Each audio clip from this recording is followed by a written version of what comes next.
together from the cosmic reaches of the universe. Here, in this great hall of the Signal Watch, are the most powerful forces of good ever assembled. Join us as we discuss all manner of topics across the multiverse of comic books, history, creators, storylines, movies, and more. The Signal Watch podcast presents Kryptonian Thought Beast, a comics podcast series dedicated to truth, justice, and peace for all mankind.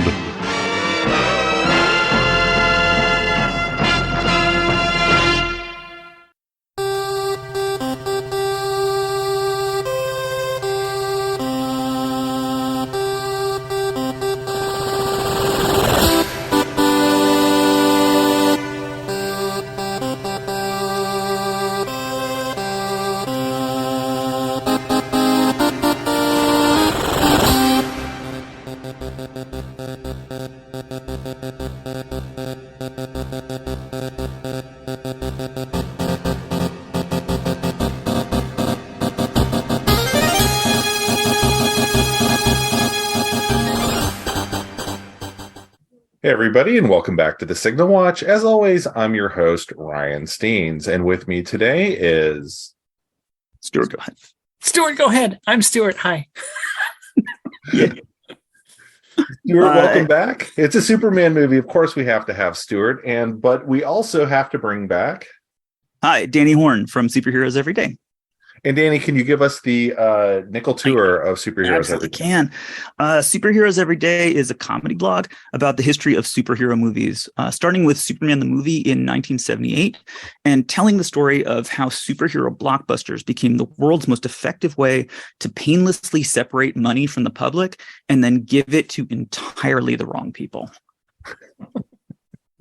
It is super fun, currently serving spicy hot takes on Superman 3. Right. You recently covered The Picnic, which I was delighted to read. You got out of the bowling scene. Yeah. And I was obsessed. Yeah, I was obsessed with the bowling scene. I'm going to actually, that'll come up. Don't worry. We're going to go back to the bowling scene again. We very well might. It's going to still live with me. We'll explain it. I don't know exactly how this will end up impacting Danny's coverage of Superman 4 when he hits that point, but we are only today... enrich it. Pardon? It will only enrich it. Oh, excellent. But we are today covering Superman 4. I've been delaying on this for a little bit, but we finally made our way around to the final installment of the Christopher Reeve quadrilogy. Did any of y'all see this in the theater when it was released? No. I did. Yeah, I saw it in a second run theater. It was one of the first movies I went to by myself. Oh. That sounds like the right way to see Superman 4. I think I was one of the 3 people in the theater too. How was it for you as your first? It was horribly solo? Disappointing. Oh dear. Yeah, it was terrible. It was like, because I was living overseas when it came out, and I came back to visit family in the States, and the theater was like 2 miles from my grandmother's house, so I walked there. And I remember it was raining. I walked through the rain because I was like, I have to see, there's a new Superman movie. I have to see it. And as soon as the title started, I knew, oh, this is subpar. And the cartoony thing comes up, and the orchestra is clearly a smaller orchestra. And I'm like, oh, this doesn't bode well. And I was pretty dejected walking back home in the rain. Oh my gosh. That's a very complete anecdote. Did it make you not want to go to the movies alone anymore? No, I still had I have great memories of going to that theater too, but no, that was not one of them. That's too bad. I remember it coming out, and I every summer my family would go to Michigan for 2 weeks and stay with my grandparents. My mom taught school, so we weren't generally missed if we were gone for 2 weeks in the summer. And what I remember is that was I saw online this was released about the same time as RoboCop. Yes. And I saw RoboCop in the theater in Michigan, and by the time I came home, this had already been pulled. And I was like, I think I may have dodged a bullet. It took like 2-3 weeks for that movie to get pulled. But the poster was engaging. It had Christopher Reeve. It had it is a good poster. Yeah.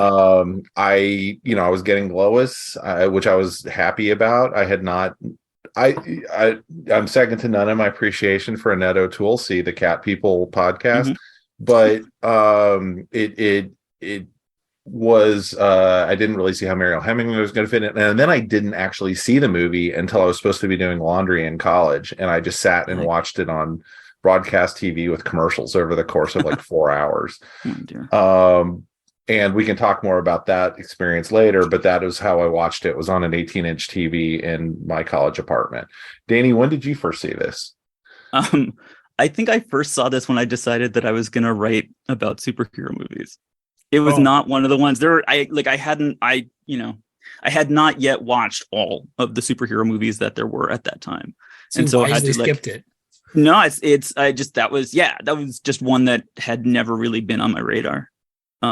Although I'm going to be contrary, I think, and make the case that this is not the worst Christopher Reeve Superman movie. Oh, interesting. I would say Superman 3. I've gotten into Superman 3 for the blog and the bowling scene. I'm just getting more and more like upset and disappointed with it, and I think Superman 4 has a bunch of good points. So I'm gonna back Danny up a bit here. Boom. There you go. So what I was captured by, what got me to actually sit and watch Superman 4 on TV for 4 hours, was I thought the premise was phenomenal. Yeah. Like I agree with that. Yeah. I think I love the idea. Yeah. The newspaper getting bought and like the impact of it being turned into a tabloid, the kid calling Superman out, Superman like really feeling the weight of his role. Yeah.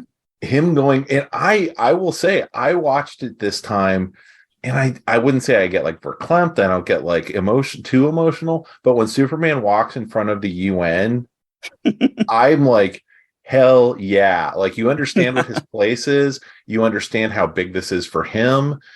And he's laying out a mission statement for himself that you don't see in the prior 3 movies, really, aside from his interview with Lois in the first one. And I loved that, and I love the fact that they actually followed through on it, and it didn't turn into like Superman versus the Ruskies like it easily could have been in like 1987. It's kind of everything after that and there's some stuff that I also like. I like the attempt at the sex farce scene in the apartment. The double date. Yeah. I love the double date scene. It really calls back, some of the stuff they tried to do in Superman 1 with Lois's apartment and him switching identities, and like takes it up to the nth level. She's traded up, by the way. She's got a swimming pool in her new place. Lois has family money coming from somewhere, man. My gosh. I feel like we're jumping in. Sorry. We're jumping. Yeah. We're doing this stuff for Signal Watch and superheroes every day, so we are jumping way far ahead. Can I run the numbers for a second? Oh, please. Which I love to do. All right. Superman 4 is 1987. It was the number 69th movie box office of 87, which is really 69 is not good. What did well that year, 3 Men and a Baby was number 1, Fatal Attraction, Beverly Hills Cop 2. It was like a big year for late 80s comedies. Fantasy stuff, which is Eastwick, was number 10, Predator was number 12, and then RoboCop, which hung around in the theater, got 16, and then like Superman 4 was like 69 down in the basement. And so the way that as far as like those 4 movies go, the 4 Superman movies, like the Superman 1, 78 was the number 1 movie, made $134 million. Superman 2 was the number 3 movie, made $108 million, which is down about 20% from the first movie. Superman 3, number 12, made $60 million, which is down about 40% from Superman 2. And then Superman 4 at number 69, $16 million, which is down 73% from the previous movie. And gentlemen, the name of the game is making money. So there you go. Well, yeah, that was my. It's not good. Yeah, it's not great. If you I actually ran the series on thenumbers.com. Oh yeah. And they show you that little bar graph, and they'll, of like how it does week over week, and they'll compare different movies, and it looks sad. It's just like this tiny little, it's this tiny little thread on the bottom of the graph. Yeah, I mean, like I said, here in Austin, where I was living in the 80s, up north, the movie theater I went to, Showplace 6, they had the poster up for months ahead of time, and it came and went, in the blink of a vacation. I kind of don't understand it. I honestly, I wasn't. Superman 3. I was 10 at the time, so I was excited about it. I was aware of it. I was a huge Superman fan. I thought that Superman was still enough in the pop culture that people would be interested, but I guess for whatever reason, either everybody knew, either Superman 3 did so badly that everybody assumed that this would be worse, because that does happen a lot with, I noticed there's this thing where like the initial movie in a series is reviewed poorly, but it still makes enough money to get a sequel, right? And so then the creators go back and they say, no, we're going to make it good this time. But then people still don't see it, right? Yeah. I saw that with Ninja Turtles. I saw it with Tomb Raider. It doesn't matter, because you tainted it with the last movie. So I thought that might be it. Yeah, I think that's got to be part of it. Maybe Golan Globus just didn't spend enough on ads or something like that. I don't know. I wasn't as aware of those kind of things at the time. Also true. Yeah. I think that was true. Like, they really were running out of money, and you can see that in the film. You can watch them like run out of money in real time. Oh yeah. It's sad. There are so many times where it looks like there's about to be some sort of an action scene, right? Superman's about to stop. He gets his hands ready to stop the runaway subway. And you're like, oh, he's going to catch the subway. And instead he just like a spark of electricity comes from his foot on the railing, and it just stops by itself. And there's so many things like that where it's like, oh, that was almost a good action scene. Yeah, they almost showed him flying in an interesting way. Right. But no, it's really just like him.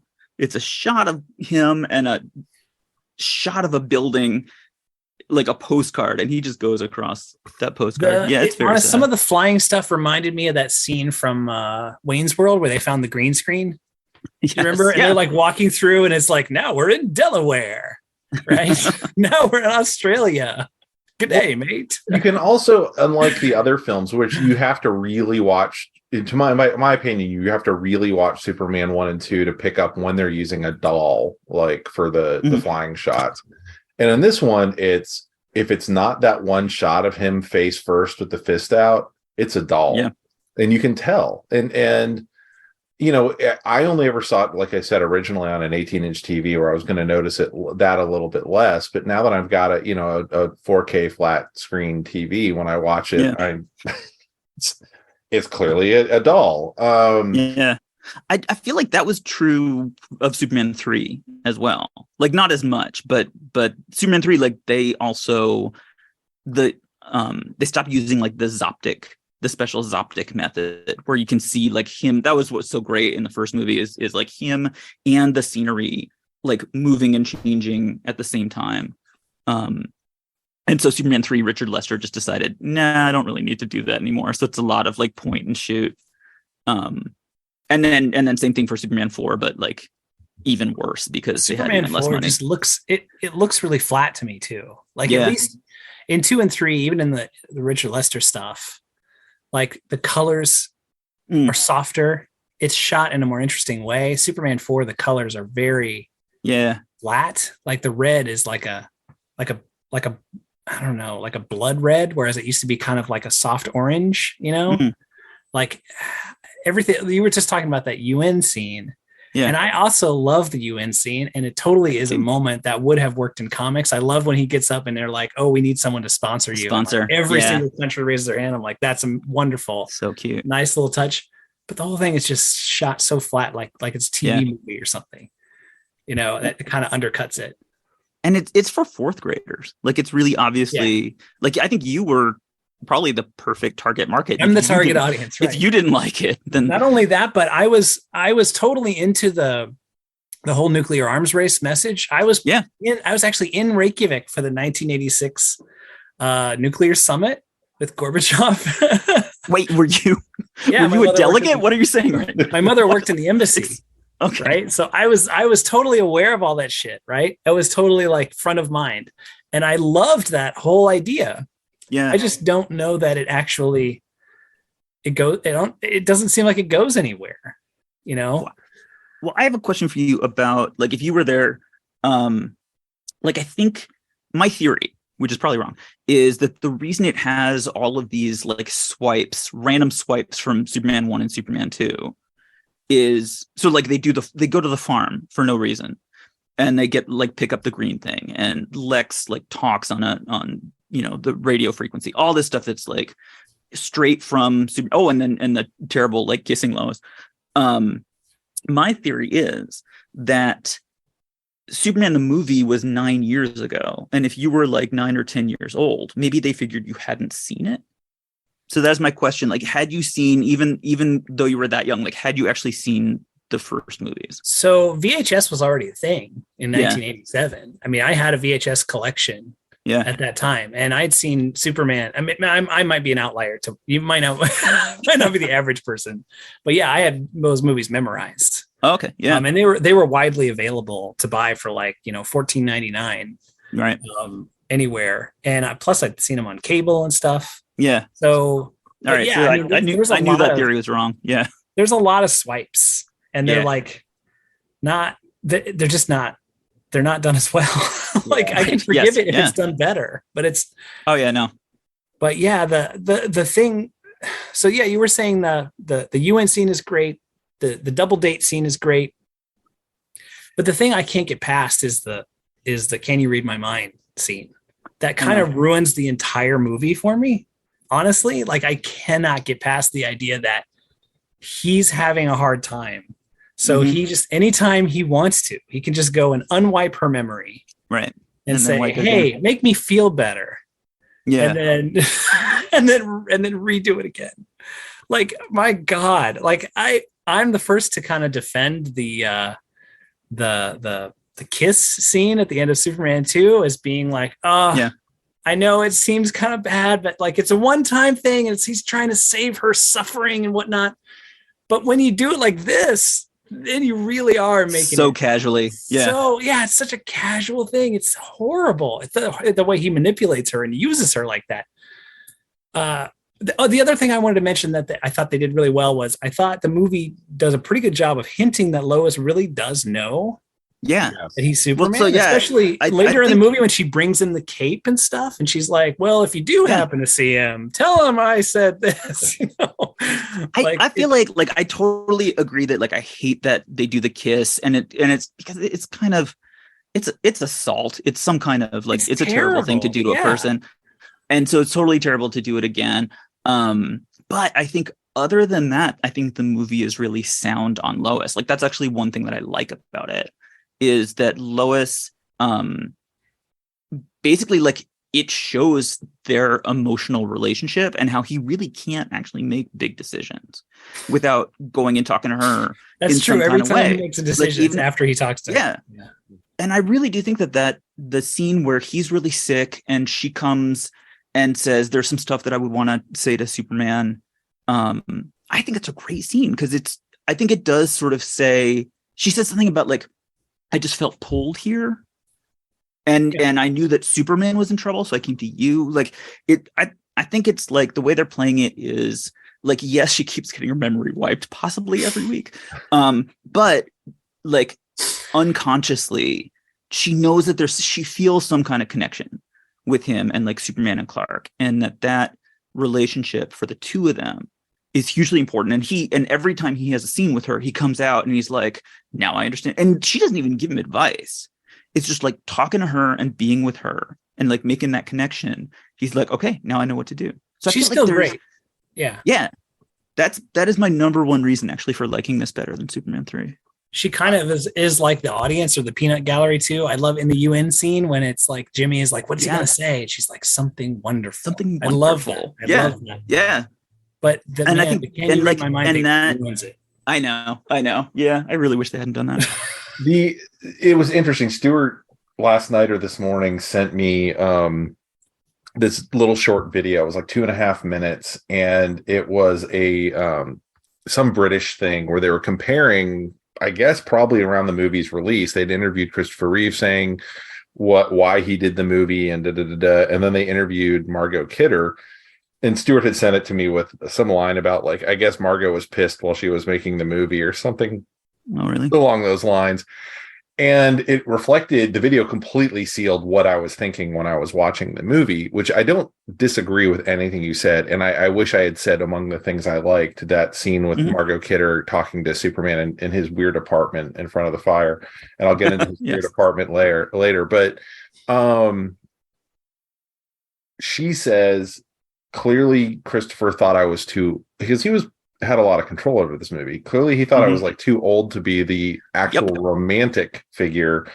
So suddenly it becomes this square, which I do enjoy the double date scene, but it definitely, I never thought of it that way before watching it this time, of me really going, oh, okay, I see what they're doing. They're showing her the door. Oh yeah, they totally did. Because she's 40 now. Well, yeah, but I totally see that, but I also think, like, there is so little chemistry. Like, there aren't really any scenes, I think, for Lacey and Clark where she says or does anything that's important. That felt just really, it's all on her part. She kind of allows him to be more himself. This movie Clark had 45 minutes cut out. Yeah. 45 minutes. And apparently a bunch of that was the Lacey Clark stuff. Oh, really? Oh, okay. Yeah. So people just didn't respond well to it. No, it was the Golden Globus decided they could show the movie twice as often if it was half as long. If they just cut it short. Right? Well, I read that there was, I haven't seen, I'm sure, I think on like the Blu-ray or something, there are extras with deleted scenes, which I haven't watched. But the thing I saw was that there was like one really disastrous screening where people really hated it. And a lot of what they cut was the first Nuclear Man. He was justifiably bad. Yeah. Yeah. Yeah. All that stuff was terrible. And I've seen a lot of that. You've seen that stuff? Yeah. I've seen a lot of these. There's now a Release the Fury cut hashtag. I don't know how much traction it's getting, referring to Sidney J. Fury, the director of Superman 4, saying, similar to the Snyder cut, we should have a release of the, director's intended vision. That hashtag, that worked out. That worked out for the world once. But I mean, I've seen a lot of the stuff. I love that they did it. There's a reason that stuff was. It was a good reason. That stuff was gone. You did not need two Nuclear Men, and the first Nuclear Man was nothing but just like bumbling joke. Yeah, that's super weird. Yeah, he's like it's very Bizarro like. He explodes pretty quickly. I think he exists for like 3 minutes on screen or something like that. But it's very strange, and it doesn't push the story along. I would be very curious to know like what else is in that 45 minutes in addition to like the Lacey stuff. Because there's we should have prepared. Well, there's also this line. We could talk about the movie as a text as it was seen, but there's this line at the end of the film where Lex turns to Superman and very earnestly says, "Are we going to make it?" And you remember, oh yeah, the first 45 minutes of this movie was about nuclear proliferation. Was actually trying to say something. Yeah. No, the best thing that they cut out that I saw was there's a bit at the end where after he, has killed off Nuclear Man and he decides that he's not going to intervene in nuclear proliferation anymore. Yeah. He goes before the UN again. Then he goes back to the school. Oh no. And he takes the kid out into space. And because we've now established that you can take any human into space, right? We've done it a couple times in the movie already. Takes him out into space and his lungs freeze. Right. He takes him out into space and he basically says something like, "What do you see?" Right. And the kid is like, it's all one world. I can't see any borders. Right. And he's like, you see, I hope that one day, the world can see what we see, something of that mission. And it seemed like they were trying to get to like, the message of like the blue marble photo, from the 70s, from the Apollo mission, where suddenly the world can see itself as one thing. And that seemed like if it had been left in there, and maybe if he found a way to not take him into space without a spacesuit. Well, but they do that. That would have been they nice do that. message. Like, I wish that everybody could see. I think that's the end of the. Is that the end? Yeah. I wish that everyone could see. What I see, which is that it's all. I guess when I saw it dramatized, though, it just had a better impact, rather than just someone saying it. Which so we've skipped over the plot synopsis. We should do the Suncoast Suncoast video. What is it? Is it South Coast Media? South plot Coast synopsis. Media. Sorry. Yeah, for all your video production needs on the Texas coast or anywhere on the planet or off planet, if you really want to up their budget. So yes, who wants to take the plot synopsis? I think if we give it to Danny, we'll be sitting here for another hour. So I was just thinking, count me out. Yeah. Okay, so this little kid is talking to his class about nuclear proliferation, because we're in 1987, in the middle of the Cold War.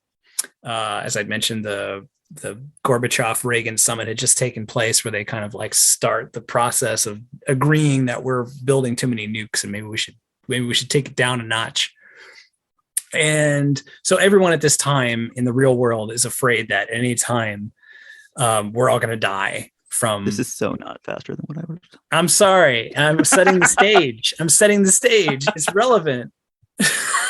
Lex Luthor and his terrible nephew are sprung. So the kid. So wait, no. So from prison. The kid sends a letter to Superman and says, "You should get rid of nuclear weapons." Right? Which he does. He Eventually. He does. And then at the same time, then Lex Luthor is broken out of prison by his nephew and notices that Superman has now taken a stand on nuclear weapons. And I guess coincidentally decides this is why we're going to, I don't know, this is how we're going to find his Achilles heel or something. And there's also the thing of the Daily Planet has been purchased by a tabloid monger. He's like a Rupert Murdoch character. And he has a terrible daughter. He has a very good looking, terrible daughter. And they, because if we're talking about who's hot and how much it made. That's right. Those are the metrics for all superheroes. Yeah. We got Mariel Hemingway in there in skirts. But they do the great headline of Superman tells kid to drop dead. That's an amazing headline. 2 pieces of I want the Cape Wonderstun city paper for my wall. So much not faster, y'all. Lex Luthor is broken out of prison. He creates he steals Superman's hair somehow and sends it into the moon, and somehow that turns into he sends it to the sun. Into the sun. I'm so sorry. Yes. Somehow that turns into Dolph Lundgren from Rocky IV with the hair of Dolph Lundgren from He-Man. And huge press on nails, who comes and snarls a lot, and then he fights with Superman and destroys a bunch of stuff, and then it looks like Superman is dead, but he isn't. And then Superman comes back and beats up Nuclear Man, and then talks about how he has just solved all, he wishes that the world would see how senseless war is, except that the way that he just solved all of his problems was by punching a dude. and turning him into light. So wait, I wanted to get the plot synopsis out of the way because I wanted to ask you guys a question. Did Superman make the right decision to answer the kid and say, yes, I am going to rid the world of nuclear weapons? Was that a good story idea for Superman? Is that a proper way to use the character? And B, was he in universe, was he correct to try to do that? I'll take that. The answer to me is it doesn't matter whether Superman was right or wrong about it. I think it's the kind of questions that you should be using Superman to explore. I would compare this to the graphic novel that honestly got me back into Superman comics, or really into Superman comics, which was the Alex Ross, Paul Dini thing, Peace on Earth, about Superman he knows he can't solve world hunger forever, but he's going to take 24 hours to take a whack at it. I'm not going to get too much into that. Go read it. It's beautiful.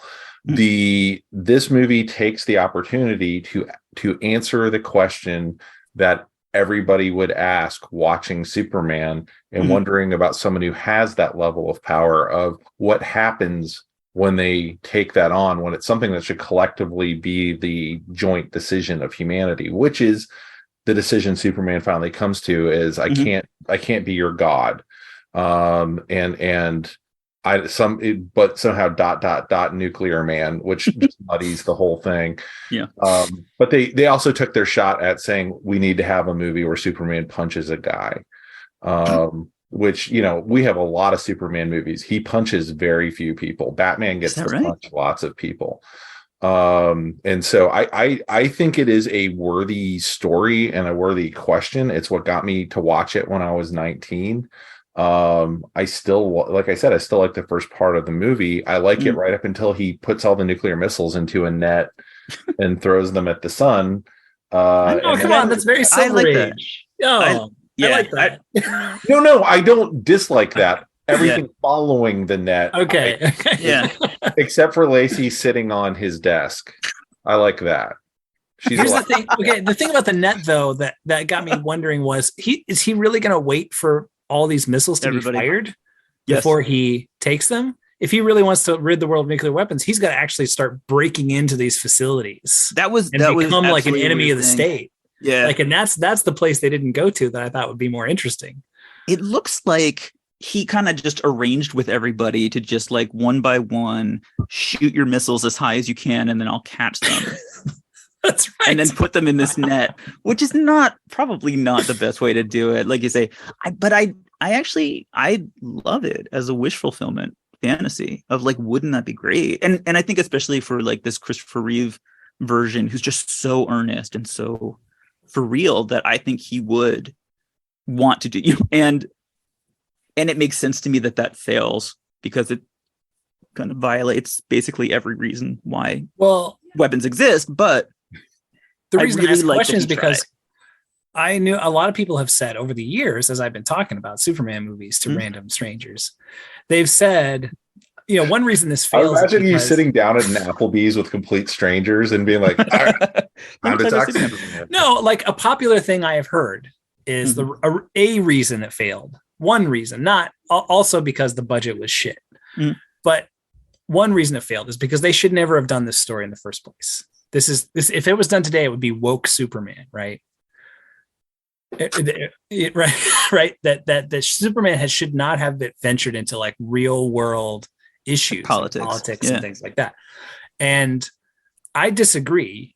I think that it was a great idea, and I think that when you have a character that is as powerful as Superman, you have to start to wonder. He has to try, at least. Yeah. He has to start to wonder, like, is this really the greatest good I can do? Is pulling over, purse thieves, and saving cats from trees, which is, it's wonderful to see him save a cat from the tree. But I remember that scene from Superman Returns, to digress a little bit. There's a scene in Superman Returns where he goes above the earth and he's like listening to all the problems that people have, right? He's like floating there majestically, and he's listening, and you can hear everyone crying out for help and all their problems. And you have to think he's listening to all the problems of people, in one hemisphere at least, right? Right. And then at some point he hears something that's like, oh, this needs my attention. His eyes snap open and he goes to action. And what's the thing that he does? He stops a bank robbery. Yeah. And it's like, what the fuck, dude? Right. There's got to be, you're saying like, of all the shit that's happening in the world right now, right, you have to stop this bank from capitalism, which is probably insured. Right. Yes. Yeah. Like, that's the thing. Yeah. And so, I really do feel like, no, if you can stop the world from blowing itself up, it would at least occur to him to have to try. And I totally get the arc of discovering why he can't do it. Yeah. But I thought it was a worthy shot, a worthy story. I think the problem is that then Nuclear Man, as he exists, full stop. The problem is Nuclear Man. Nuclear Man. No, it's like Nuclear Man. It doesn't follow that. Like, there are problems with him, like I guess be like part of the problem is like him being a god and being in charge of everybody all of a sudden. And then there's also just like there is actual like competition and reasons why people are fighting with each other. Nuclear Man, that story just has nothing to do with it. With any of the real world anything. It's totally like stitched I think that's why that doesn't like work. an appendage. Yeah, it's, I mean, I'd be curious if you did see a 3-hour cut of this or however long it was supposed to be. I mean, you have the three, like Jim Broadbent and his pals, those three characters, and how they would be dealing with, they're shown to be, running this other, black market nuke scheme now. And it seems like there was a lot to unpack there that probably wasn't covered. And Lex is now using him as the muscle for their nuclear plans and their hilariously large stacks of cash. Which I actually do like that little shot. That's cute. That's very Lex. But it, I mean, so I went to a screening about 7 years ago where Mark Pillow, who plays Nuclear Man, was in attendance because he's from Texas. He lives here now and does like wine and spirits distributorship stuff. Does he open his mouth and sound like Gene Hackman? No, but he is hilarious. He has an amazing sense of humor about having had played the role. He came straight pretty much from being a Chippendales dancer to that. And he was at the original screening in London, sitting next to Princess Diana. And he said he realized at some point he was leaning over talking to her and he put his hand squarely on her leg and he's like, oh God, am I going to get arrested? And like very slowly moved it away. But he was wearing the Nuclear Man outfit. Was he in the costume? Yeah, that's what I heard, that he wore the costume, which is fantastic. I think they did the same thing with the Kryptonian villains at one of the like premieres of Superman 2. They showed up. They came as well. Yeah. I have to say, I visually, I love Nuclear Man.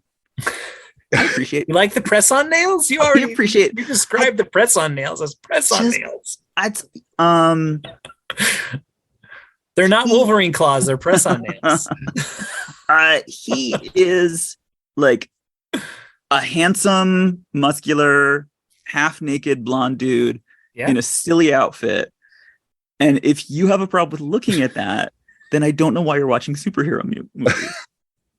The whole point for us, like the reason why the only two questions that you ask are like, how much money did it make and how hot are the people?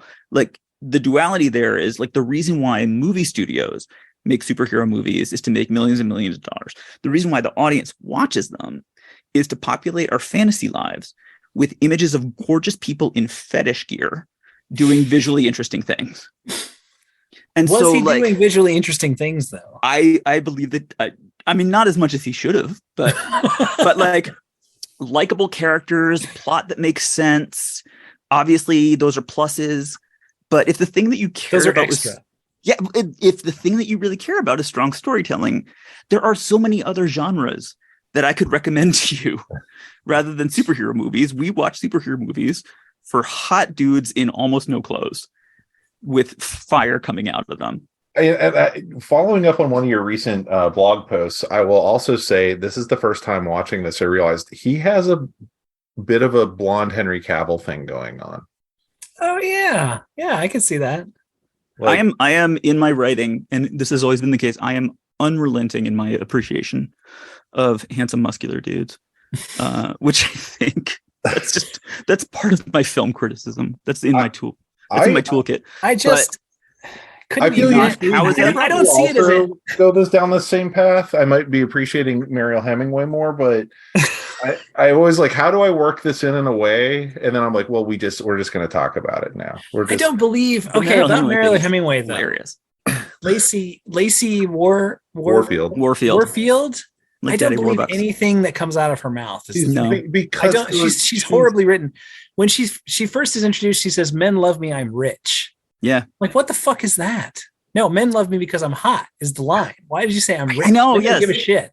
Yeah. And then a couple scenes later, she's like, they park in front of the UN. And she's like, do you know how much it's going to cost in a parking ticket? No. Why would she give a fuck? How much it costs? Really, she's rich. You Yeah. just said you're rich 2 scenes ago.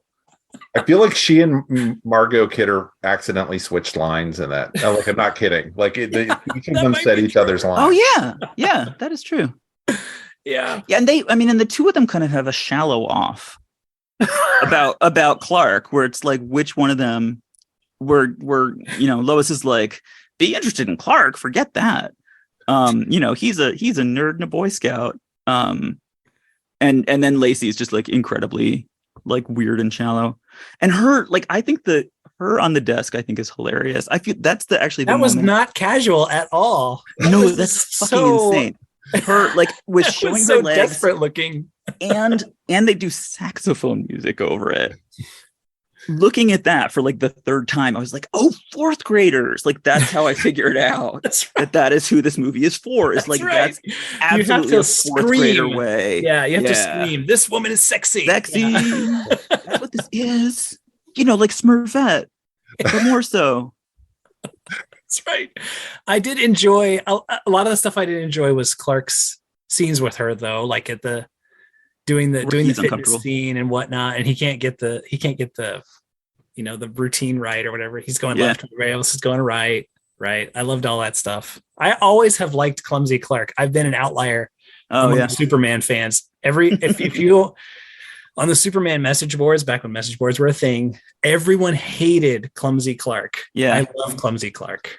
Oh. I think it's a not only an effective mask, but it's an opportunity for him to just get to be goofy. And he has like that side to him that he wants to be goofy. I don't disagree with any of that. Can't fight with them. I do think it does open the door for, once again, Superman bullying somebody. Yeah. No. Oh, the guy at the fitness place. He throws weights at his chest. That's right, he does. Crack a man's sternum. That being said, Superman 2, he breaks a man's back and throws him into glass, like pinball machine. Talking about Rocky at the end. Superman 2. Who really honestly did not do anything that bad. Yeah, and he picks him up and does something that clearly breaks his spine. And everyone's like, yay, what a good thing for you to do. What the fuck? It's crazy. Yeah, so Superman 4 is not, it's not that bad. Everybody always calls out the over the top comedic stuff in Superman 3 and partly in Superman 2, but nobody mentions all the over the top comedic stuff in Superman 4, which is at least as bad. Oh no, actually I don't that's the stuff with Lenny and his car. Lenny is a huge problem. Okay, every word out of Lenny's mouth is like, dude, I just can't. We'll talk about Lenny. I'm just like the thing that I want to establish about like the comedy in Superman 3 and the comedy in Superman 4 is that at least in Superman 4, like Superman is actually involved. The huge problem I think that's at the core of Superman 3 is that he is in this weird like sub storyline with Lana that has comedy in it, and then there's the weird like Gus and like two movies and the computer guys, and they're not connected to each other at all. And then it's relentless, like everybody's doing comedy relief. And here I feel like they have that more under control, and Superman is actually like involved, so that's why it's better than Superman 3.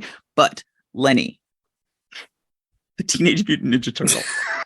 So I want to say I recently, for the first time, watched "Don't Tell Mom the Babysitter's Dead," a 1991 movie. I saw that post, and it feels like a movie that fell out of this year. I actually think I said that in my post without thinking about it. Like, this movie feels totally 1987, and just because of the one brother who's like the stupid metalhead. That I mean, there's also the fact that they're ripping off Secret of My Success and Working Girl in the movie, but I mean, there was this strain of kind of post Jeff Spicoli. Is that the name? Spicoli. Oh yeah, Spicoli. Yeah. There's this like post Spicoli character everybody was trying to work into movies. Yeah. John Cryer was like, I knew who he was very well by the time this movie came out, and he was in Pretty in Pink. Better than Pretty in Pink guy. Yeah. Oh yeah. He was totally famous. I don't know what they were telling him to do. I do like the story that Christopher Reeve took him to lunch to tell him the movie's going to suck. Yeah. They ruined I read that. Yeah. You ready? Yeah, be ready for that. I understand. Sadly, I understand Lenny. It's pitched at fourth graders. And so they want to put in everything that they think a fourth grader would think was cool in 1987, but they were wrong and they landed on 1983. And so even 1987, it didn't work. So like Valley Speak, I remember them days. Valley Speak was like super popular, and that was like 82, 83. And then it was over. And like he has a convertible, he has cool hair, he plays the drums, he mentions breakdancing. Like he's Michelangelo. And like so Michelangelo. The Ninja Turtle cartoon started in 1987. And Michelangelo's like, "Cowabunga, dude." Lenny does not say cowabunga, but that's about the only thing that he does that is not entirely Michelangelo. He might as well skateboard through a scene, honestly. Yeah, with holding pizza. But it's the like, I did like the fact this time when he pulls up in the car, it says like Lenny's car or something. Lenny's, yeah. But, and then he destroys that car. That I was wondering about that. I was like, that looks like it's actually Lenny's car. Otherwise, why would he have his name on it? Yeah, but it's got the big horn sound system. Like I don't even know where they were going with that. It was so it looked cool. It looked cool in 1987. If you're a fourth grader, they thought it would. Yeah. I mean, it's just the voice. The voice just grates. There's so many lines where he's just like, "Oh no." I had forgotten that they show great. The car flying through the air and then landing on its head with it. It's got no top. So clearly whoever's in that car is dead. Yeah. And I'm watching it with my 8-year-old kid and I'm like, oh, they're fine. As a joke.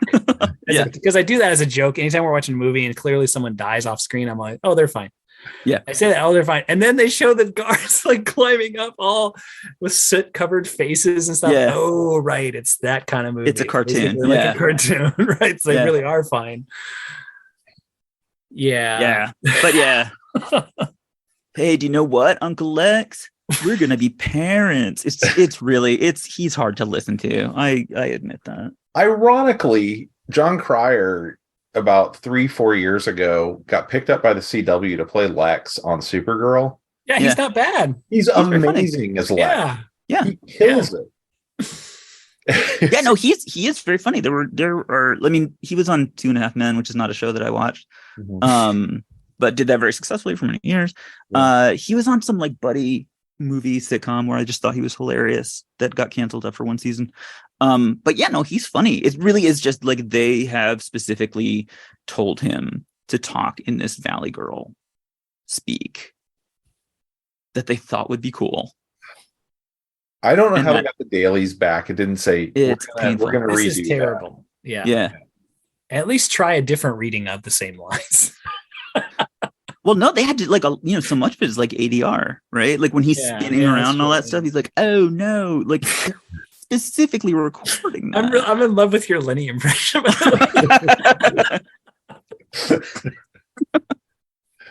Good thing we have the drums. Yeah.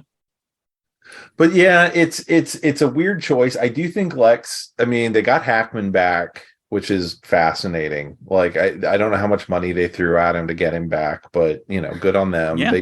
They did get Susanna York to do the voice of Lara, which she didn't have to, and she did.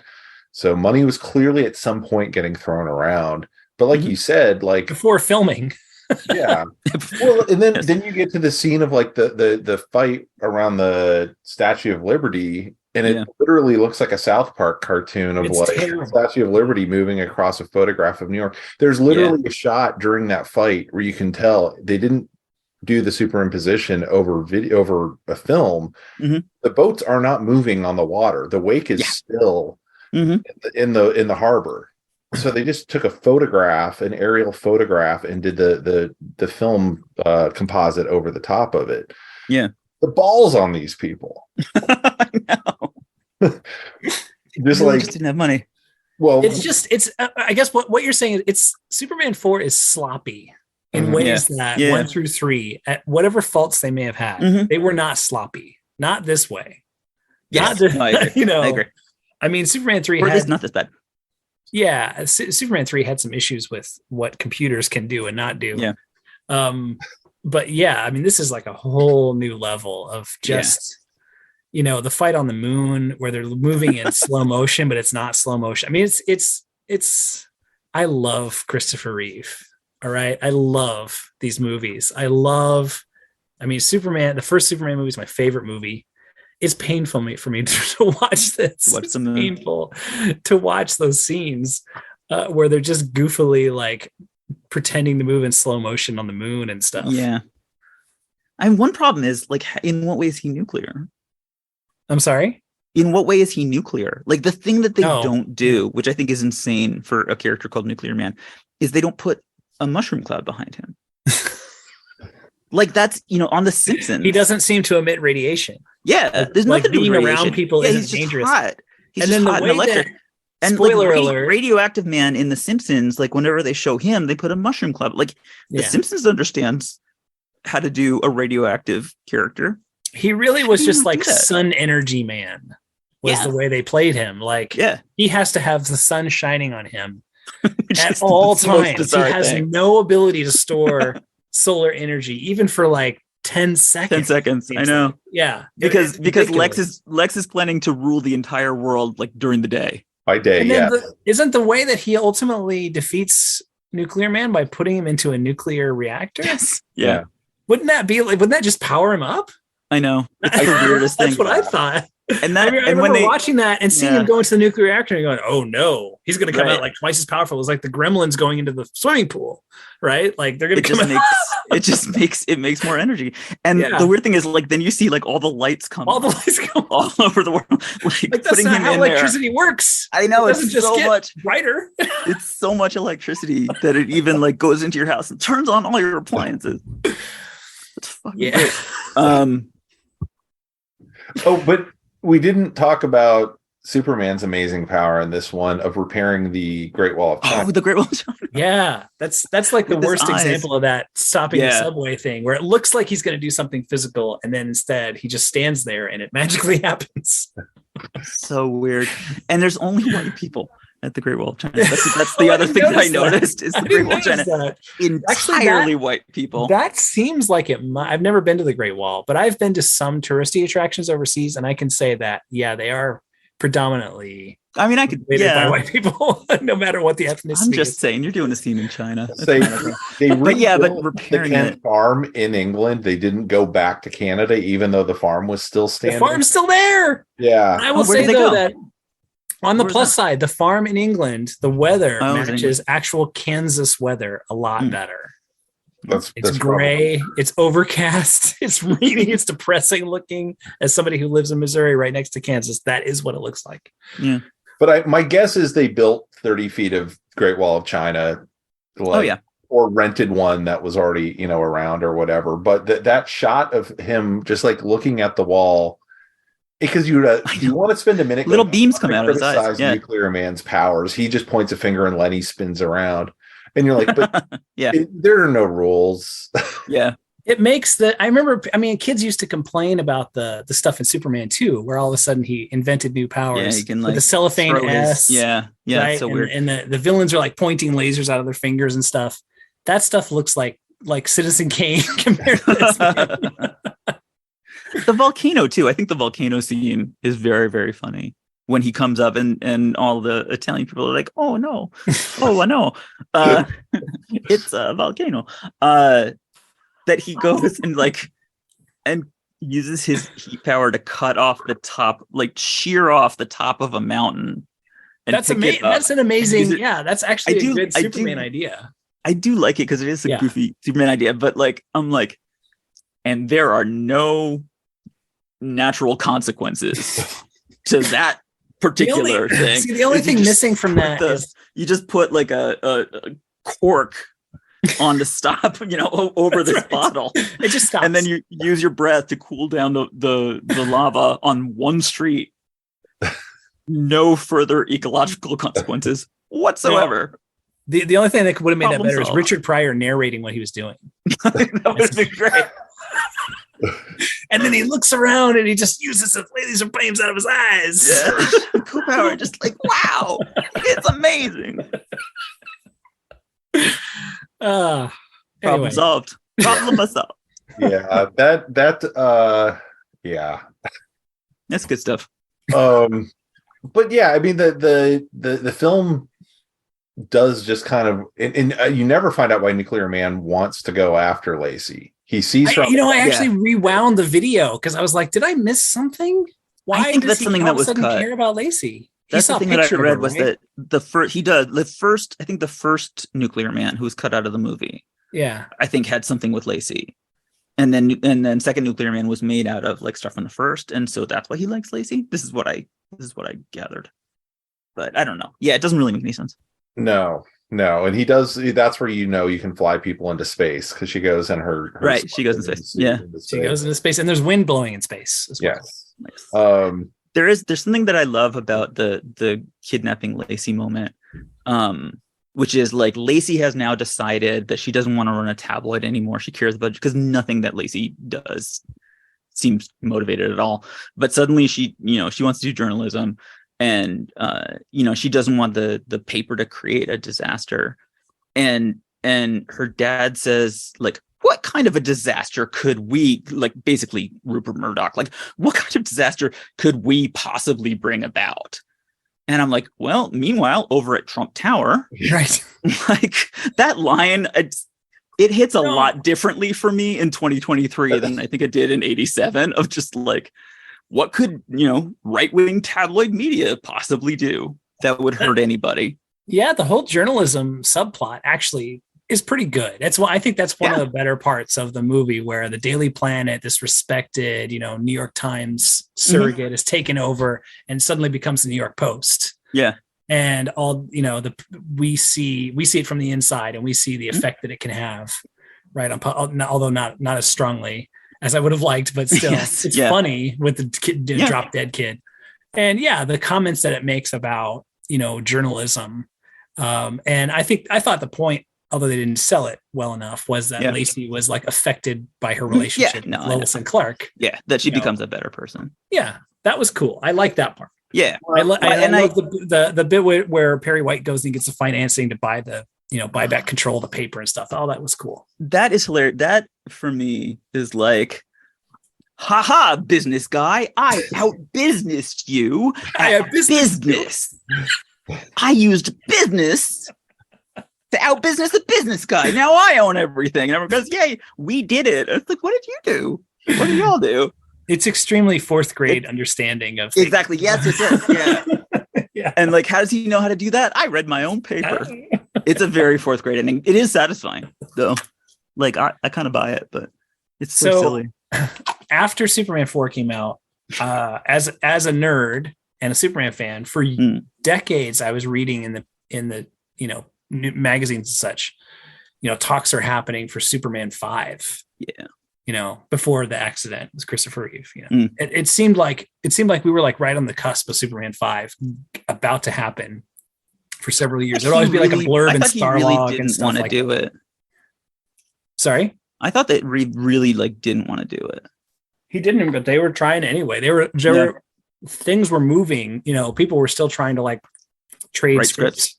Write scripts and get things into development. And I remember a quote from Christopher Reeve where he said something along the lines of, when asked why he came back after Superman 3, after he said he would never do it again. Yeah. He was like, look, if I don't do it, they're just going to find somebody off the street to do it.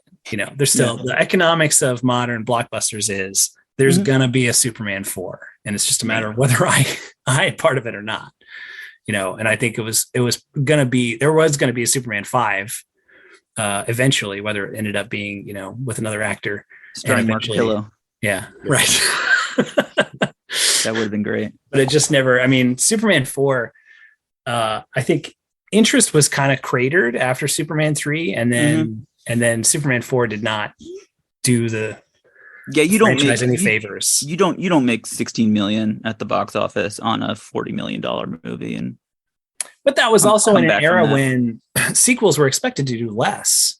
I remember. Yeah, but the phrase diminishing returns was always there.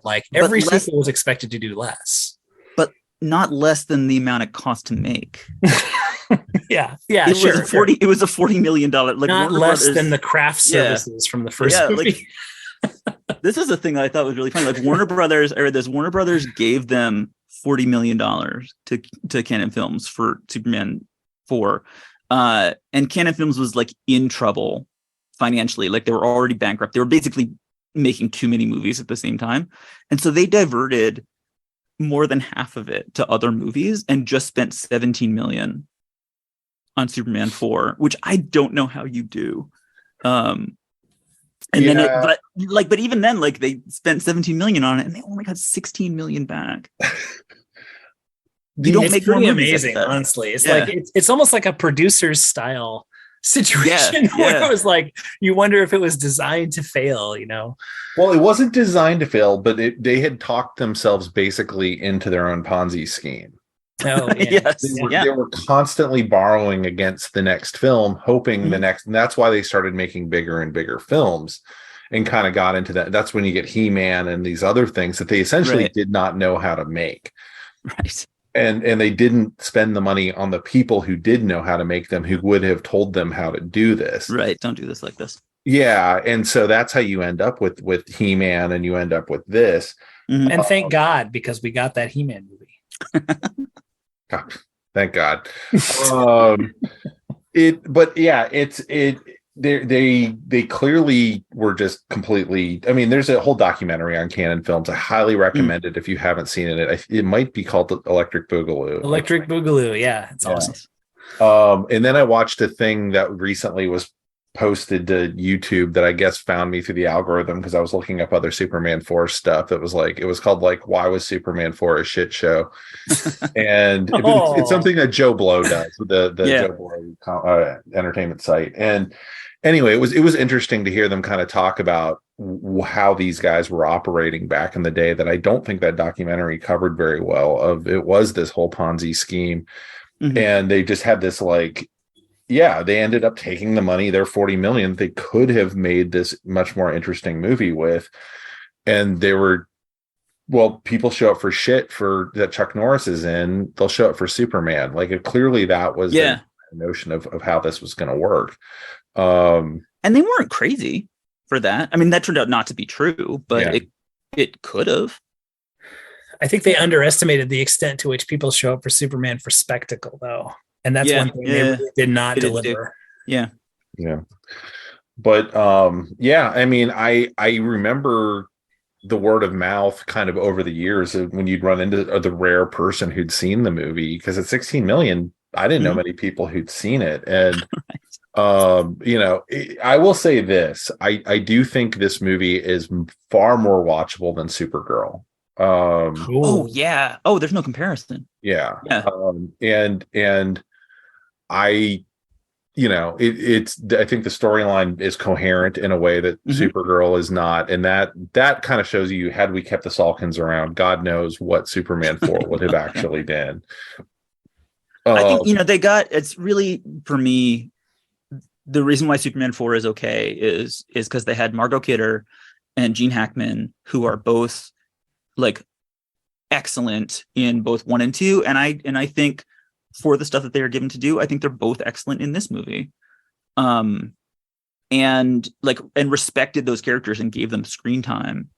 And in Superman 3, they just threw those characters away and replaced them with people who just weren't as good. So for me, it's like, at least they did that, and then and then also hired Mark Pillow. Can you imagine? But those three people hired a real actor. No, I know. So Mark Pill is a problem, and Mariel Hemingway's a problem. But I think like that they got Margot Kidder and Gene Hackman back, I think is the thing that makes this work, and makes it work way better than Supergirl, because there's just literally nobody in Supergirl who's any good at all. But there's no relief. It's got Peter O'Toole. Faye Dunaway. Like it's. I mean, come on, all of them. He's drunk. Unwatchable. Yeah. It's unreal. It's like it's those three people. It's those three people in the worst, like their worst performance of their lives. I do. Before we exit this, want to talk briefly about Clark's apartment, and I probably should have told to look at it, but it's clearly, it looks. I want to know more about Clark Kent as a person looking at that apartment, because he's into football. We know that because he randomly has pennants around like he's a fourth grader. He has pictures of ducks on the wall. He's still mad because his dad wouldn't let him play football. Yeah. And he has a very, very tiny television that he keeps on the fireplace. Yeah. But he has a gigantic room. Patio. Yeah. Well, you have to. Yes. Every That's what he spends money on. I wonder if part of that is just like he doesn't spend a lot of time at home. I was wondering if that was intentional, like Christopher Reeve had thoughts on that, or if it was English set decorators who were like, I mean, probably, yeah. This is what an American apartment looks like. Yeah. But I think like that's like that's the New York apartment thing of like the apartment is tiny, but that's okay because you live in New York and you're not going to spend a lot of time at home. You just go home to sleep. Other than that, you're living in New York. And I think, obviously that goes double for him because he's got to go and solve bank robberies around the world. Bank robberies and cats and trees. Yeah. That's it. Occasional earthquake. The set issue that I have is Lacey tells Lois, we're going to do a double date in my hotel suite. We're going to do high tea in my hotel suite. And then when we go there to have that double date, Lois is cooking dinner. And I'm like, why are you cooking in Lacey's hotel suite? Is my question. Making duck in someone else's hotel suite. It's the best turd duck has ever turned out. Because it was blessed by Superman. Yeah, I couldn't figure out if the plan had changed. I guess they were in a hotel because of the hotel lobby. It's baffling. Yeah, it's really baffling to me. Yeah, but there's a full kitchen. Yeah, no, I know exactly. Yeah. I mean, that whole scene, like, I know you said that you liked it. I don't like it as much. Just because sorry, go ahead. Just because like of the ending. Like, I think if you do that kind of like farce plotting, and I love farce and I love farce scenes and but you have to be actually really clever and make sure it all works. And for that, it just doesn't work at the end for me because like Superman flies off and then where's Clark? He was just here. And they don't seem like... Yeah, they needed an outro for Clark. That was funny. Yeah. If she asks, he can just give her a kiss. And she'll forget she asked. Right. Forget that he was even there. Again. Which, how often do you think he does that? Oh, I think a lot. I would do it a lot. If I guess for me, the reason I liked the double date was a lot to do with the fact that I grew up reading Superman Silver Age comics. And it seemed 100% like a scene. Yeah, it was very much in an old Superman comic. That and the UN scene where everybody like raises their hand and stuff. That just seemed like okay. Somebody knew what they were doing when they wrote that part.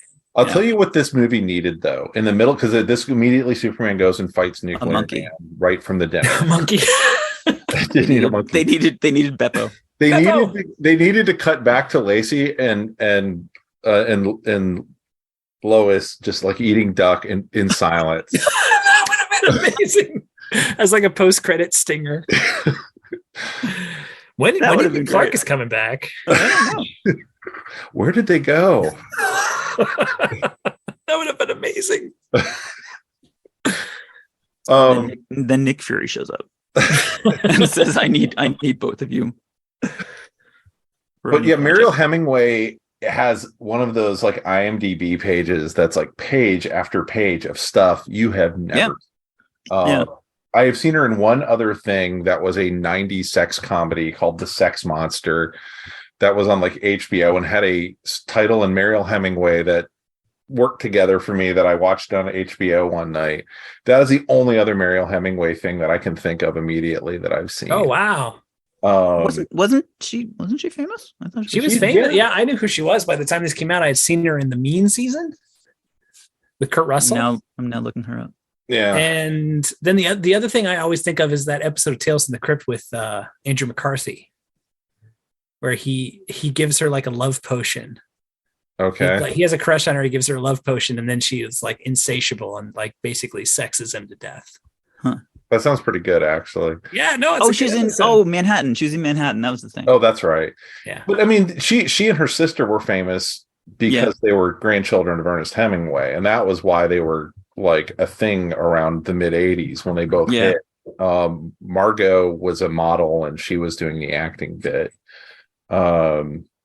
but yeah, I just haven't seen her in much. My impression has always been she's not the world's best actor, and if you need she does, you go get Brooke Shields instead. Like Yeah. But yeah, I bear her no ill will. I mean, she shows up in this movie, and what else can you say? Her dialogue is it's the name of the game is making money. Like that is going to sit with me for a while. 16 million. Yeah, it's just so terrible. I guess. Oh, please go ahead. That's it. That's my only like just that. Yeah, I just think she has. Oh, and with the other one, it's how can someone so square be so delicious? She's not served well by this script, I feel. No. The thing that the legacy that Superman 4 has for me as a fan is people quote the UN scene a lot when they go, this is the magic of Christopher Reeve as Superman. That's what they go to him removing the glasses from the first film, right? They take that scene out a lot. And then the second one, I feel like, just after the glasses scene, is the UN speech. And every time I see somebody post that and it's out, because the way the internet works, it's always like a 10-second clip out of context. And I'm like, yeah, that is a great 10-second clip in a completely awful 90-minute movie. Yeah. I just can't. I mean, I agree. It's a well-written little scene there. Yeah. Unfortunately, movies have context. Right. Like one scene builds upon the next. Yeah. And so I do agree. Like, embrace it. It does feel like though that's like the super sincere. I guess you know what it is. It's that it feels like he believes it and the movie believes it, kind of, sort of. Actually, the movie doesn't believe it that much, but I think that he does. I mean, the funny thing about like, oh, we're all one world and whatever, is that when he's on the moon, he replaces the American flag, and then he stands there two times. Yeah, he stands there and kind of like in awe of it. Yeah, stands there with that. Yeah. And I feel like because of the Dolph Lundgren Rocky 4 thing, or Rocky 3, which is it? Rocky 4. Rocky 4. I feel like Nuclear Man is a little bit coded as Russian. I mean, were any of the arms dealers Russian? I don't think they were. There was like a French one of them was. No, there was the French one. He says the Mad Russian. People think of you as the Mad Russian. I think it would have been weird if one of them wasn't Russian though. Yeah. Well, but that's the weird thing is like Superman speaks other languages. He speaks Russian. I thought actually and Italian. Yeah, in kind of like a self-satisfied, a self-satisfied premium subscription to Duolingo kind of way. Of like, look at me, I speak all these languages. But yeah, no, he does talk to I mean, actually, like the funny thing is the cosmonauts at the beginning are kind of like, if you want to have Superman, and clearly they did, you want to have Superman do something nice with Russians, like the safest Russians to do something nice for are the cosmonauts, who everybody likes and admires. And then catches the guy, like braces himself against nothing to like right the ship, and then he brings the guy in and he's still in space and he's talking to the guy in Russian, and I'm like, okay, I can't hear you though. Because this is like, we're in space. So whatever you're flapping your lips about, thank you for trying. That's clearly not the last sin of that. Yeah, this movie. No, I know. Yeah, no, there's all kinds of problems. Yeah. But that I think is hilarious. But then it's Superman 2 obviously is like super American. Like they're in the White House and the big ending is like him hoisting the American flag, and he's just obviously like the I'll most never American, let you down again and all that. Yeah, the most American superhero. And here they're really trying to do like kind of both things. I don't think they ever really like put a period at the end of that sentence. No, yeah, but it's interesting that they do try to do both, and it seems a bit of a contradiction. Yeah. It is. It's an interesting time to think about this movie, or not for us currently, but when it came out in 1987, you're 2 years ahead of Batman 89. That changes the game, and everybody starts trying to put out superhero movies following that. That Warner Brothers watched this completely sink. Yeah. and very publicly, and I remember headlines about how bad it had done. Right. That they turned around and said, let's put all our chips on Batman instead, who everybody thinks of as Adam West. And then when I went to go see Batman 89, there were references to the Batman 66 TV show, like all over the theater. They handmade all these Bam Wap Pow things. Yeah, Pow. Yeah. And it was in every single news story too. Yeah. Pow. It was Batman's for 15 years after. But it's fascinating that, like, you think of there being this lull in superhero, and this is kind of the beauty of superheroes every day. There's never really been a lull in superhero movies. They've just taken one off way or another. Yeah, it seems unfathomable to 1987 me. To the point where I'm like, Marvel, please stop. I don't have the but yeah, it's a fascinating jump that you only have the 2 years in between. I know Warner Brothers wasn't super involved here, but they didn't even distribute the movie in the end. I don't believe. I think somebody else did. So anyway, I when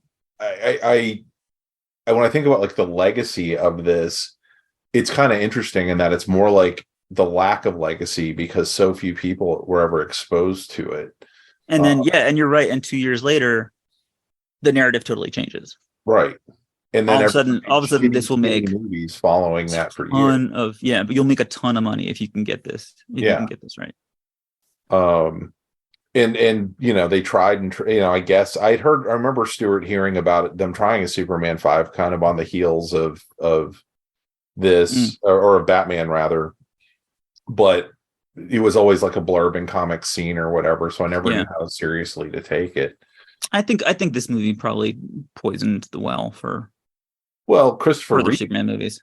I don't remember him being in anything till I went to go see Village of the Damned. Like that was the first. He did say that this movie ruined his career.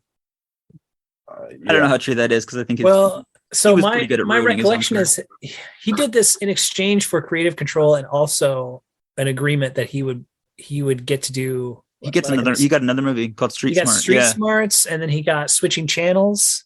Yeah, which both did very badly. So. And they were both bad. Yeah. Yeah. Like he kind of like does his best in them, but they're both not good. And I watch them kind of dutifully as a fan, out of fan obligation essentially, but they're not great.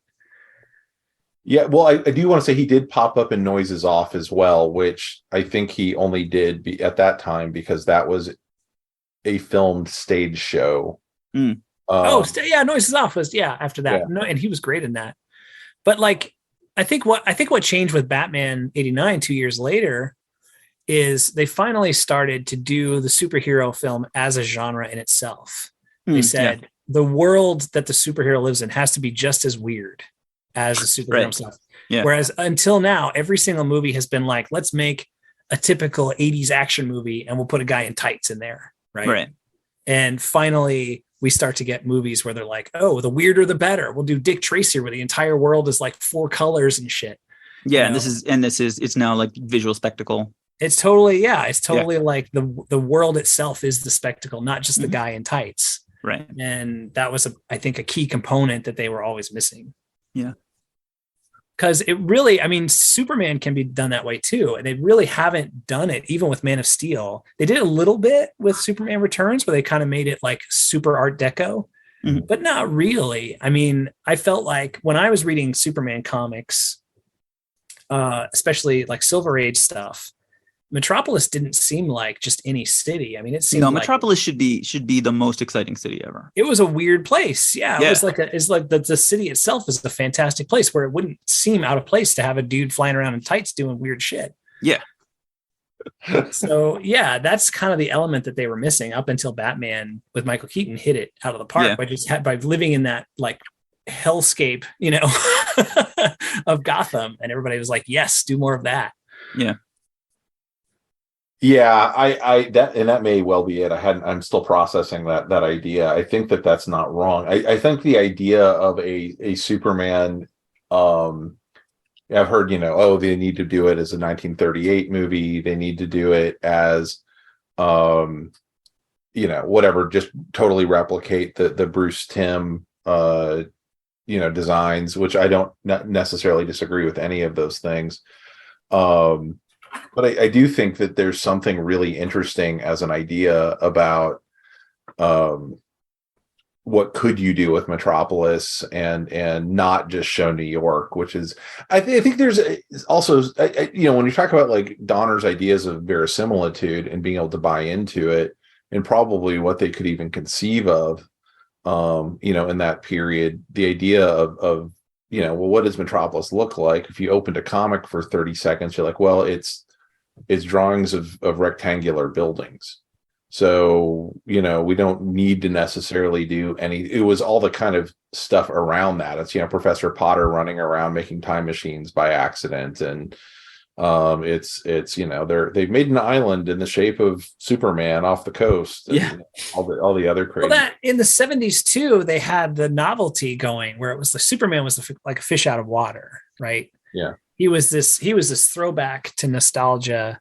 He was like, and literally they wrote it into the movie where he had like 12 years where he wasn't here, and it was convenient just standing still. Years, where like the culture had like gone through Vietnam and the civil rights movement and all this shit, right? And so he was supposed to be this like the refreshing piece of Americana come to land in the middle of modern America, and that was like the gimmick kind of that sold it, or part of it at least, and that is gone by the time you get to Superman 4. Now he's just still here, and we have to come up with a reason to be here. And I thought the nuclear thing was a good enough reason, but it just wasn't executed. They couldn't really figure out like how to actually connect the dots on that whole storyline. Yeah. There was a weird amount of that kind of stuff in the 70s of like oh God, what is it, The Long Goodbye? Of like, oh, the world is so different from it was 30 years ago when The Long Goodbye novel came out. When we adapt it, we're going to make him, this 40s gumshoe or 50s gumshoe. And you're like, I'm watching this movie like 35 years after it came out. Like, that was quite the logical leap to make, that the culture had really changed all that much when all those people who you're referring to are still alive and working, in Hollywood. But I guess that's just how people felt at the time, and anything that felt like it was part of their childhood versus now where, we were talking about like the commodification of He-Man this week. Stuart and I were, but yeah, it's just like, it's just a thing, Wait, the commodification of He-Man? Well, just the like as if there was a commodity pure from day one. That was this whole thing. There's a pure. It's just become this weird thing of like, or maybe not He-Man, but of the nostalgia around the commodification of the nostalgia. Yeah, that's smart. Yeah, of the nonstop He-Man shit that's come out, that they're constantly. Oh yeah. Like, hey, remember when you were 8? It's just because people who are 8 now have money to spend. Yeah. Yeah, and I get it. I know why it exists, but it's it was just handled, I think, a little differently by the generation that produced these movies. I think, I mean, Superman the movie came out in the same. Do you remember Legend of the Lone Ranger? Had the same kind of vibe to it. As like, this isn't your grandfather's Lone Ranger, right? This is like gritty and violent and stuff, right? This will be shockingly violent for the Lone Ranger. Enjoy it. No, I remember the bullet being dug out of the guy in that movie. Actually, was a little shocking for me. I didn't see it till like COVID started. I'd never seen it, and I was I mean, but yeah, you're right that there was a whole wave of stuff like that in the 70s where it was like we're in a new era of like modernism. Well, I mean, to some extent, I think we're just missing it. It's like Power Rangers had a big budget movie like 2 years ago.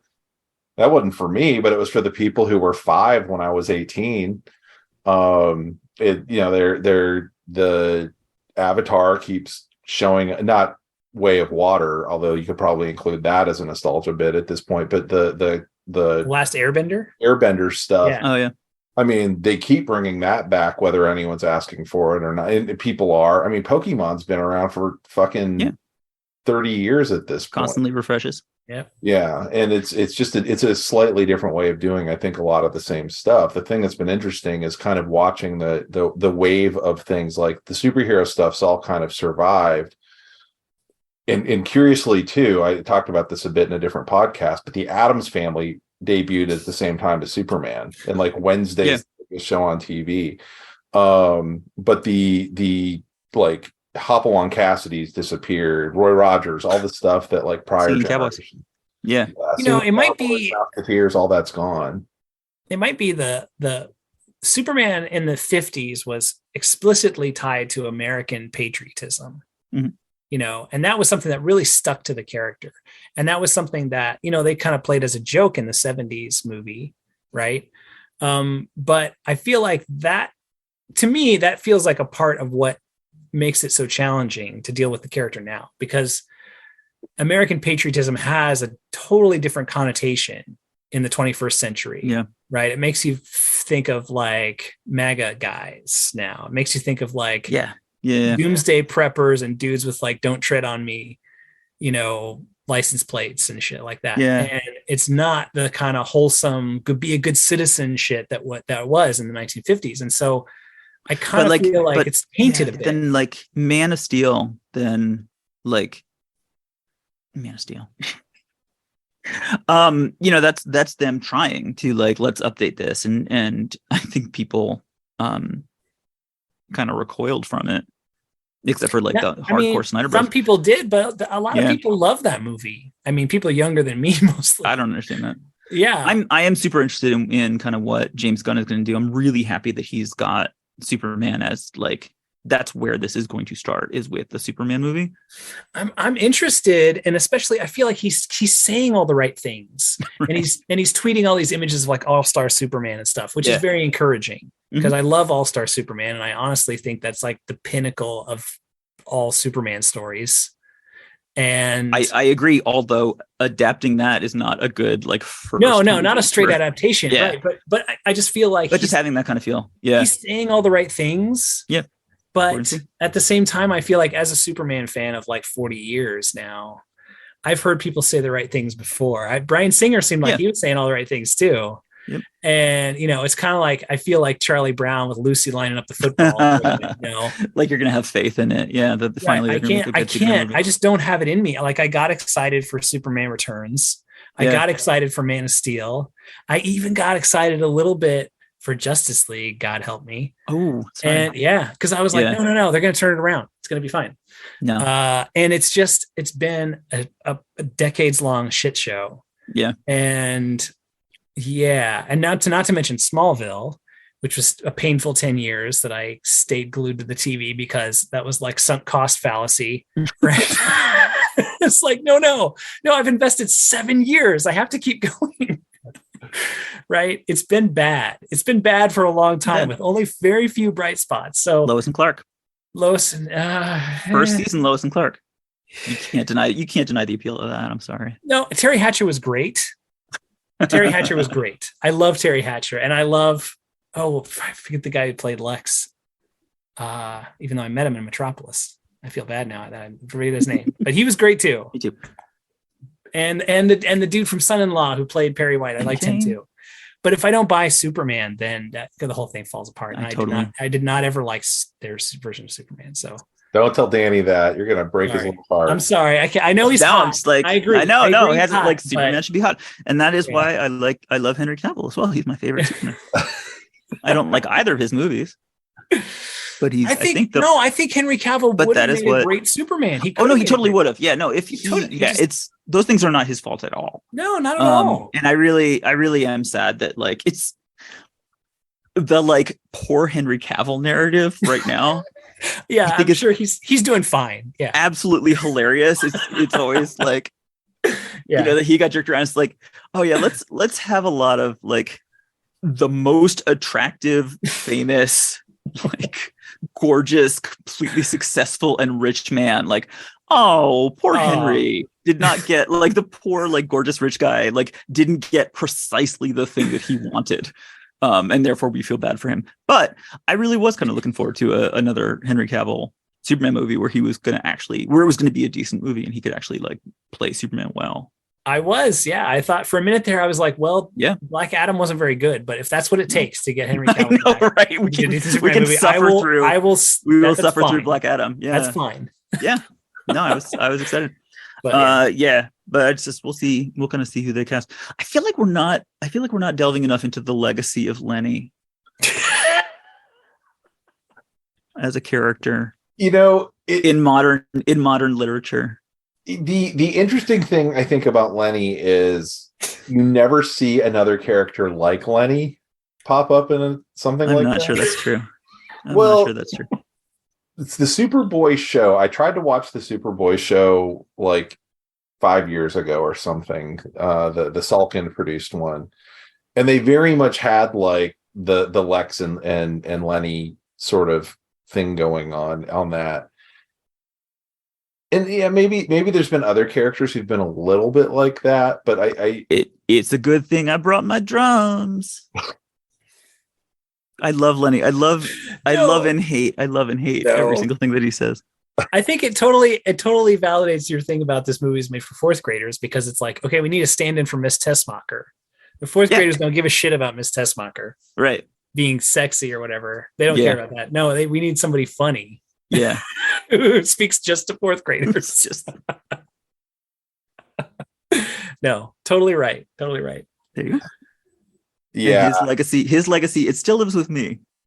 I don't know about the rest of you. And it still lives on the CW. That is true.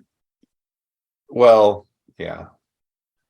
I'm just saying, I think all the CW shows James Gunn is seeing to it that all that stuff is going away now.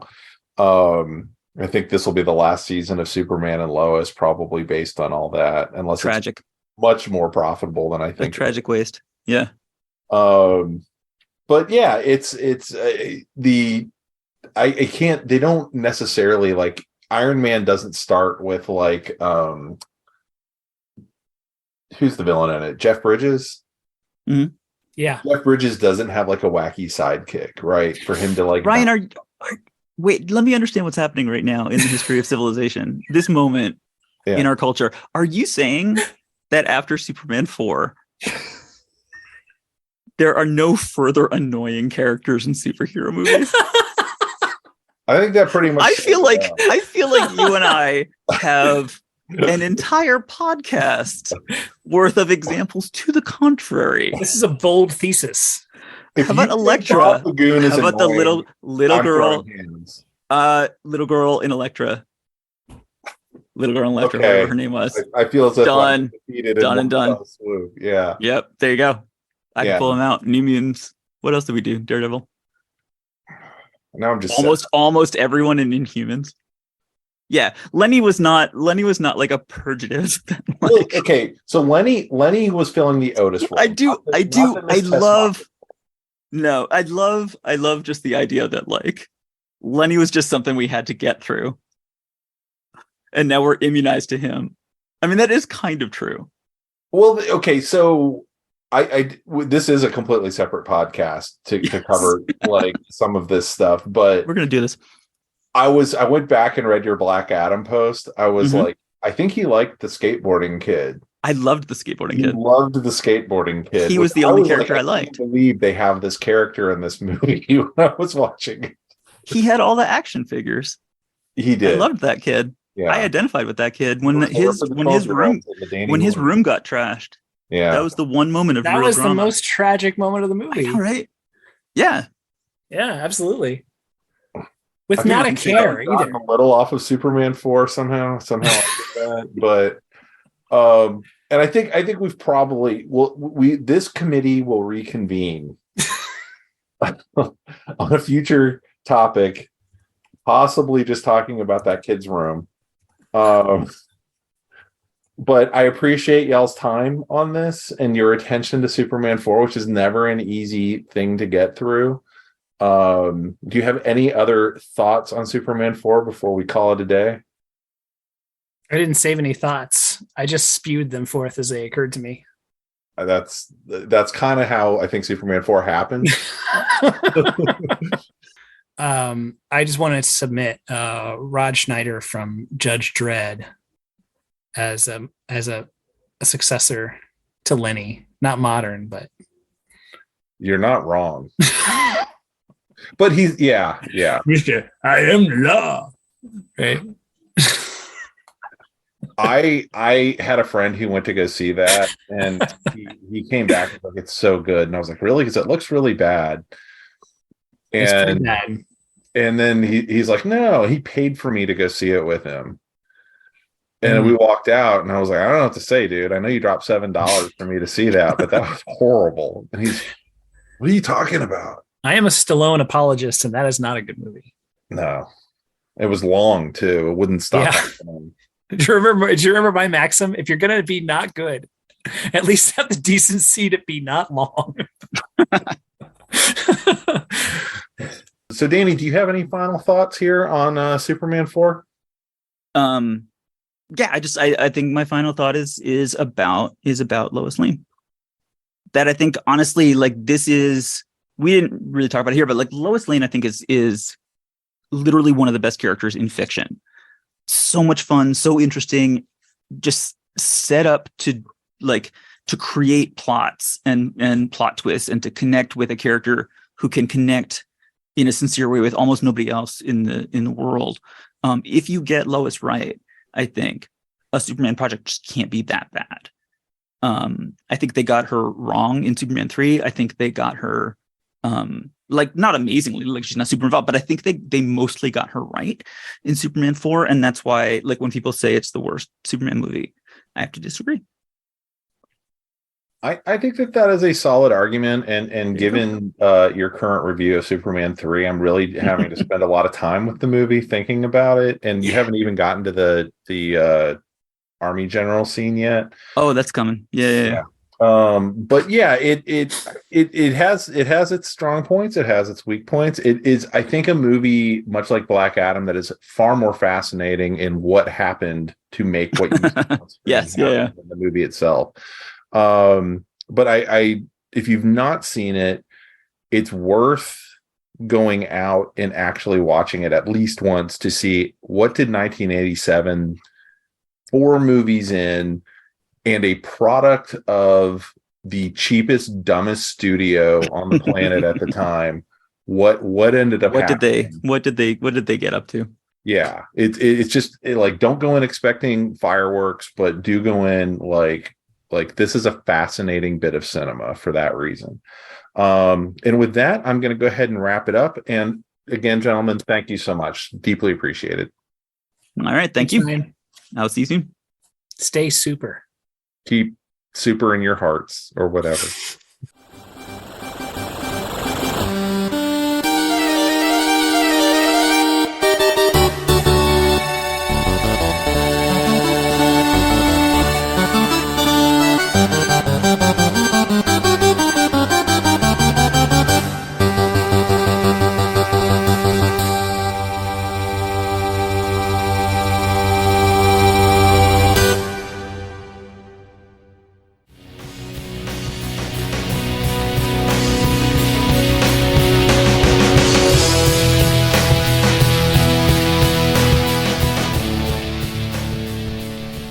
That about wraps it up for this edition of The Signal Watch, a production of the League of Melbotus. Thanks for sticking with us.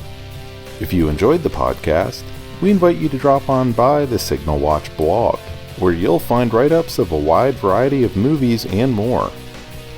We'd love to hear from you, so find us online and let us know what you think. Whether you prefer email, blog comments, or social media, we'll be happy to hear from you. We'll be back soon with more exceedingly high-quality content. So, until next time, God damn it, babies, you've got to be kind.